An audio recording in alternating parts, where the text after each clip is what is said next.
I need a router table for a project I'm going to be working on, and so I thought this was a good opportunity to take some scraps I have laying around and build a quick table. After sketching up some quick drawings, I went ahead and cut all my material to size. After I got the larger sheets of plywood cut down, I went ahead and cut them down to the final dimension on the table saw.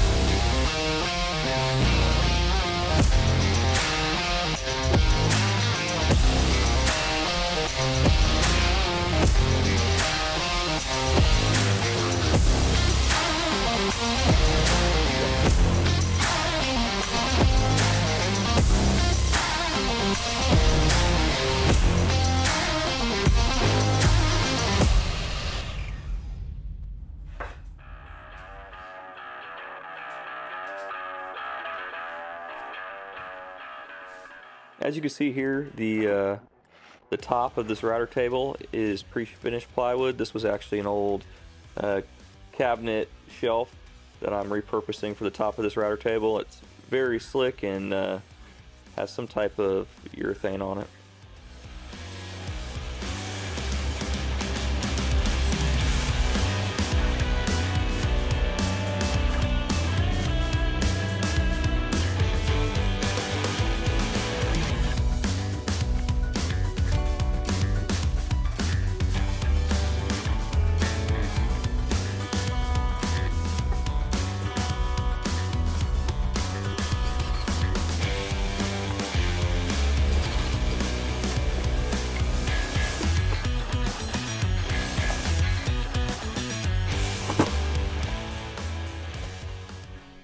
After clamping this down to my table, I went ahead and just used this piece of plywood to give myself a straight edge, and I'm going to use the router to go ahead and cut a 4-inch long groove in the top, and this is going to be where my carriage bolts ride. And so after I get done with this one, I'm going to move on and do the other side.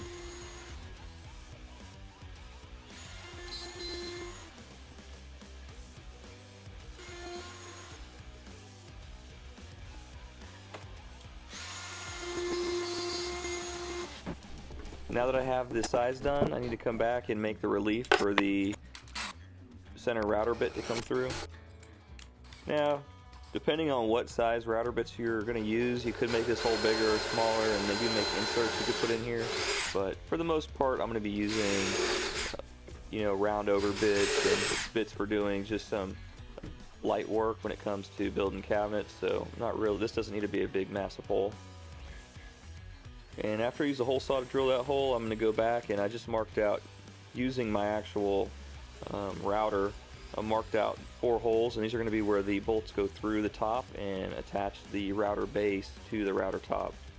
It is important you go back here and you countersink these holes, because obviously you're going to be sliding material over these and you don't want the screw sticking up above the material.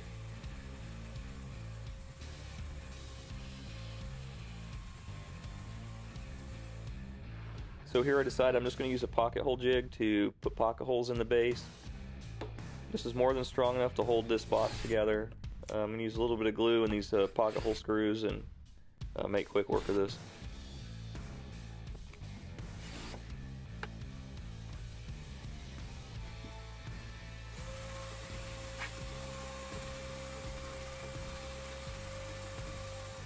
So now that I have my back and sides done, I'm going to go ahead and attach these. And you can see here I'm just using my layout lines that I have traced out earlier, and this helps for just referencing the sides. Also, you can see that I left a lip around the top, and I'll do the same for the bottom. This is going to give you a place to clamp this down to either a tabletop or a bench, or screw it down and secure it to a top. This will just help you to keep it from moving around when you're using it.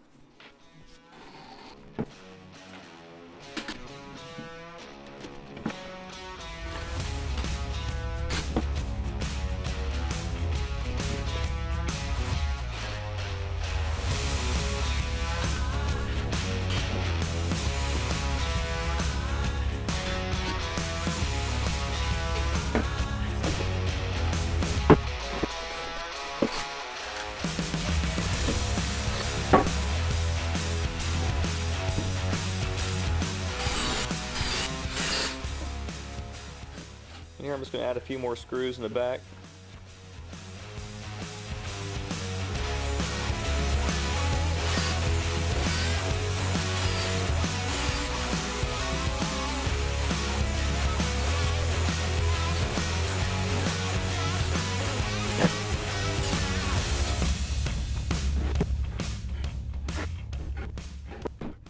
So after getting the top and sides on, I went ahead and installed the bottom, and here I just drilled through the bottom and secured it with a few screws.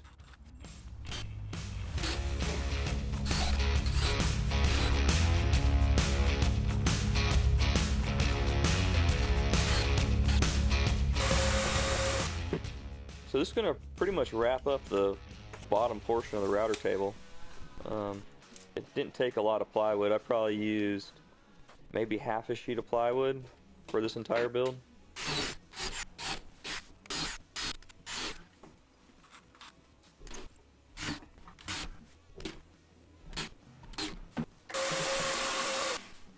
So now that the base is done, it's time to go ahead and build the fence.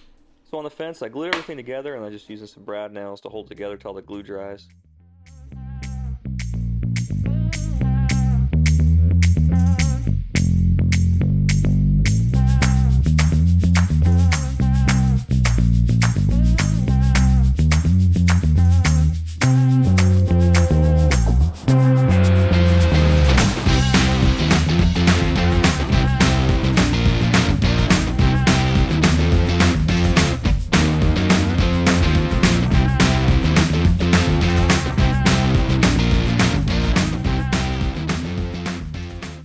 I decided I needed to make a relief for the router bit, so I'm just going to use my oscillating saw, and I'm cutting this relief. Now you can make this bigger or smaller. I'm just doing it about 1.5 inches by 2 inches, and this is just giving me a good area for the router bit. If you do make this area too big, the dust collection isn't going to work well.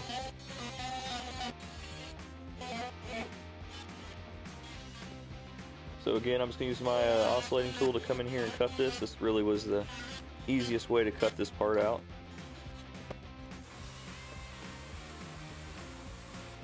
So I decided I need to make a dust collection port on the back, and I went ahead and cut up some plywood and made this little box.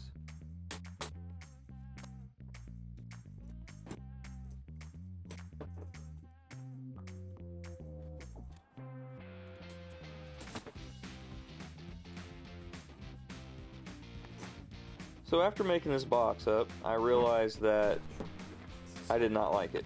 It did not fit well on the back, it didn't look good, and so I contemplated another way to have a dust collection on the back of this fence, and after thinking about it for a minute, I decided I'm just going to use an angled piece of plywood across the back of the fence. So I went back and cut some 45s on this piece of plywood and made it where it fit in, and this actually, I believe, ended up working better than that box would have.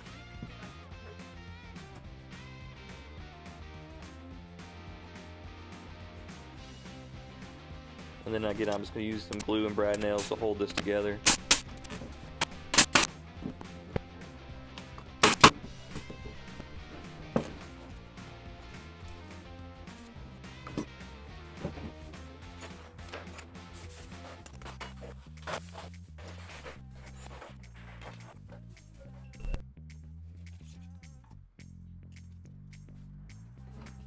And here I'm just drilling the holes that are going to accept the carriage bolts.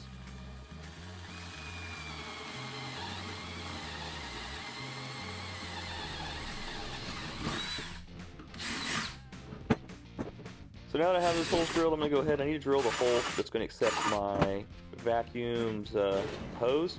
Now, I'm using pretty cheap hole saws here, and they cut about an 1/8 to 1/4 inch hole bigger than their outside diameter. They kind of move around a lot. So after I cut this hole, I found out that it was too big for the hose. So I had to go back and make a cover plate at a later time, and that would actually secure the hose a little better to the back of the fence.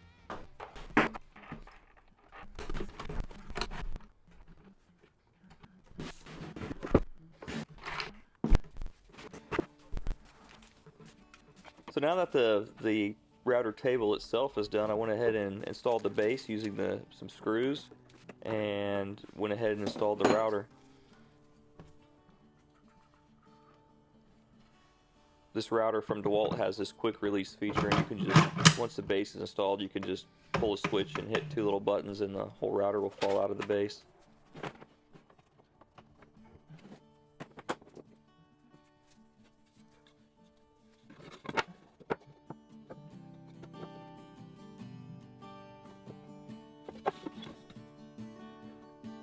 So I ended up making this angled bit holder in the back.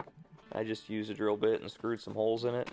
Now, I understand that this is probably just going to collect a lot of dust inside of it, but you know, it is what it is. I don't really care, and I don't think it's really going to matter in the long run. And as you can see here, you just push the shank of the bits down into the holes you drilled.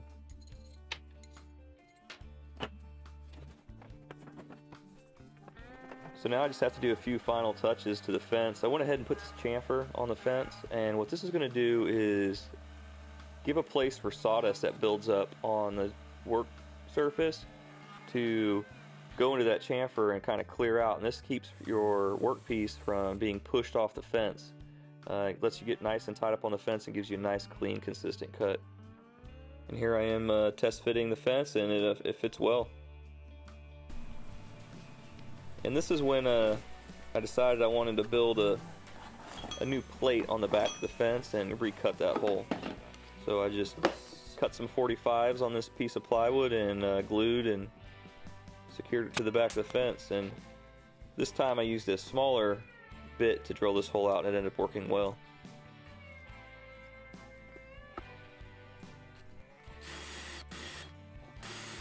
And as you can see me here, I'm struggling trying to drill this hole. I really need to invest in some better hole saws.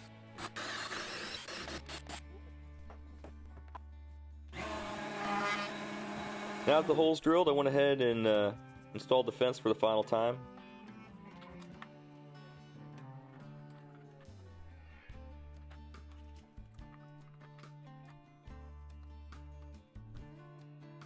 As you can see here, you just push the hose to your dust collection in the back of it.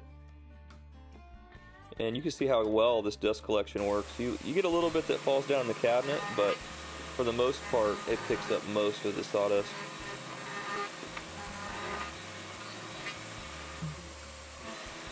I decided I wanted to make some storage for the cord and also for the wrench that's used to release the bit. So I went ahead and just built this little cleat out of some plywood, and this is going to hold my cord. That way it's not just falling out of the router box when I'm moving it around.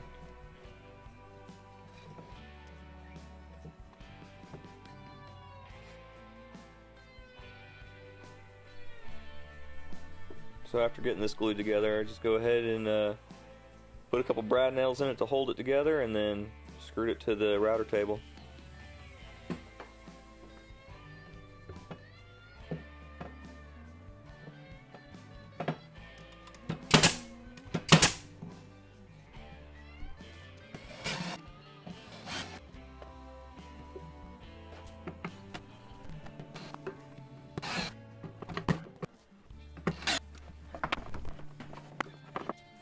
And a couple more screws, and built this little piece of plywood with a relief in it, and I'm just going to go ahead and use this to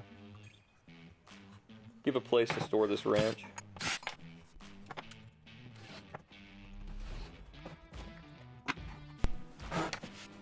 Now I had this box left over from some router bits I got off of Amazon. I just went ahead and screwed this inside of here. I have some like spare collars and wrenches and little things that usually end up losing, so this is just going to be a place to store those items.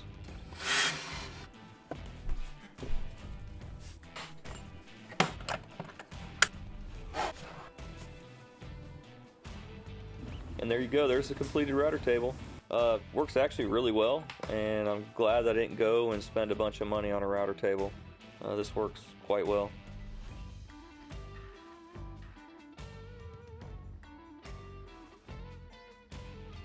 If you're looking for any of the tools you saw in this video, you can find them in the link below. Also, I'll have the dimensions and some other things in the description. Thanks for watching.